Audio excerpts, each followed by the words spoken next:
Hi, I'm Rohit from AITS. At AITS, we enable ARM developers to bring PyTorch, Onyx, Caffe, Keras, and TensorFlow models with no-code, low-code, and full-code platform to Cortex-M series devices. No-code apps provide web interface to capture audio, vision, and sensor data to customize, train, test, and compile the models as downloadable binaries targeted to your Cortex device. Here you see wake word detection app creation for keyword wow with dataset being captured, model being trained and tested, and compiled to microcontroller.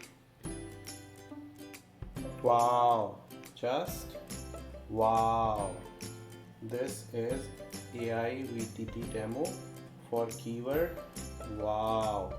Low-code and full-code features empower ARM developers to create their proprietary models and compile them to their favorite Cortex-M series MCUs.